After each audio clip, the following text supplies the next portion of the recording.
Binge Audio, fabricant de podcasts depuis 2015.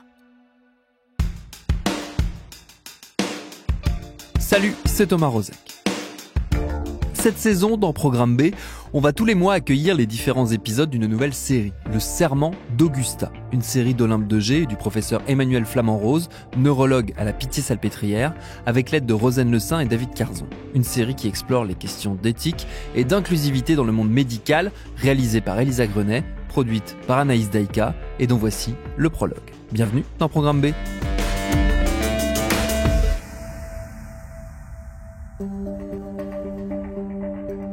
Il y a eu l'exaltation. Les sénateurs argentins viennent de voter la légalisation de l'avortement, soulagement, après 15 années de lutte. Et l'indignation. Le scandale des maisons de retraite n'en finit pas. Les bouleversements.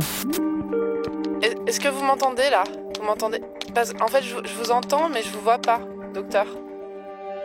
Et les couacs. Est-ce que vous avez acheté des masques pour vous et vos enfants ? Ah non, pas du tout. Non mais vous rigolez, mais là la question c'est de savoir est-ce qu'on va acheter des masques ou pas ? La colère.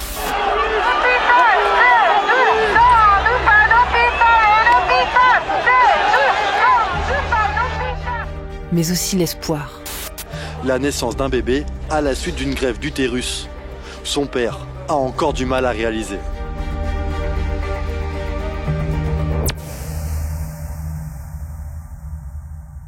Ces dernières années, la vraie vie des soignants-soignantes a dépassé la fiction de n'importe quelle série médicale à succès.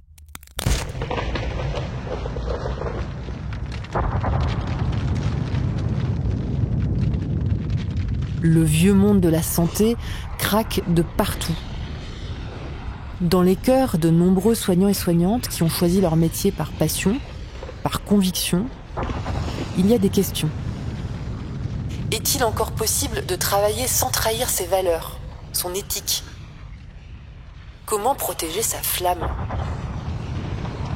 Comment ne laisser personne au bord du chemin ?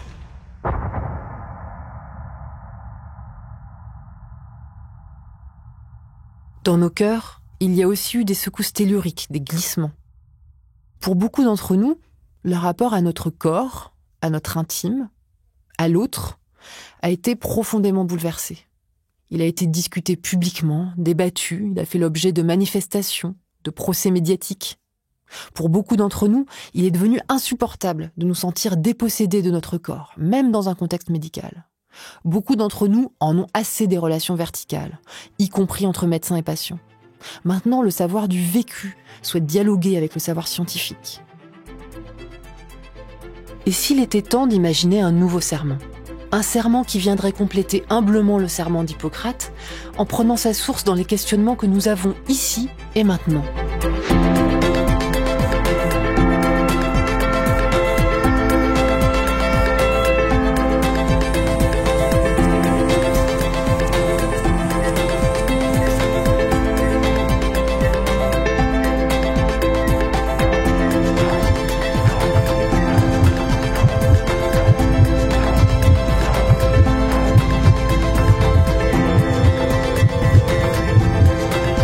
Le serment d'Augusta.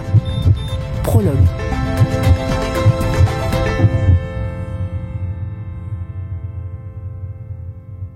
Je suis Emmanuel Flamand-Rose et depuis que je suis petit, je rêve de devenir neurologue, de soigner des gens pour m'occuper d'eux et de comprendre comment marche le cerveau.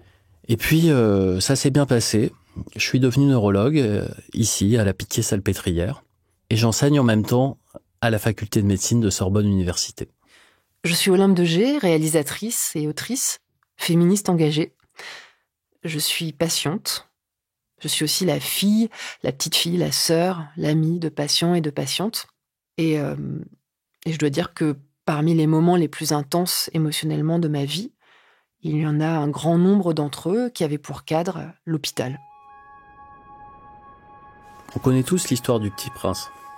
C'est l'histoire d'un extraterrestre avec une tête ronde, des joues toutes rouges et une chemise verte, qui demande à un aviateur perdu dans le désert de lui faire un dessin. C'est vraiment une histoire improbable. Et pourtant, c'est l'histoire qui est la plus traduite dans le monde. le Petit Prince, en fait, c'est un observateur privilégié. C'est le Candide parfait. Il tire avantage de son ignorance de notre monde pour le questionner avec une brutalité tendre, sans aucune concession, et aussi une immense curiosité. Et pour moi, Olympe, c'est ce témoin lumineux qui vient examiner notre monde de la santé.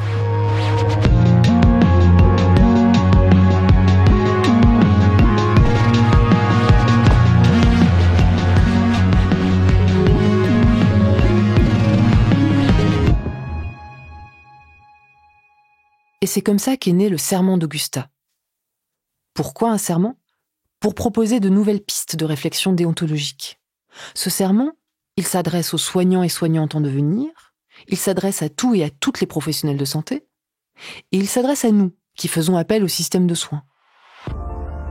Parce que c'est en réfléchissant ensemble qu'on s'assurera que nos relations de soins reposent sur des bases positives.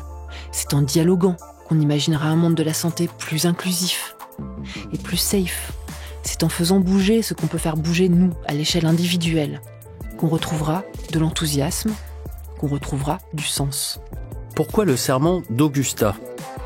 C'est pour rendre hommage à Augusta Klumpke, qui est une pionnière unique, à la fois dans le domaine de la neurologie, mais aussi dans celui du féminisme incarné. Augusta, c'est la première femme qui, grâce à sa détermination, a pu être nommée interne des hôpitaux de Paris, et c'était en 1886, exactement ici, à la Salpêtrière où je travaille et où j'enseigne. La vie d'Augusta est passionnante, et si vous voulez écouter son portrait, on vous met le lien sur la page de l'épisode. Mais pour le moment, place au serment d'Augusta. Bonne écoute.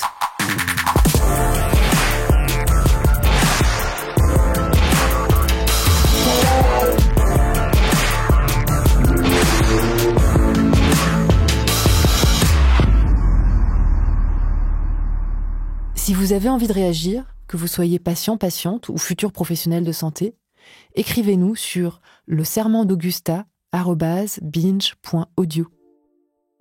Le Serment d'Augusta est un podcast de Binge Audio, un hors-série Programme B en partenariat avec la Faculté de médecine Sorbonne Université, écrit par Olympe de Gé et Emmanuel Flamand-Rose, avec la participation de Rosane Le Saint, réalisé par Elisa Grenet et produit par Anaïs Daïka. En supervision, David Carzon, directeur de la rédaction de Binge Audio.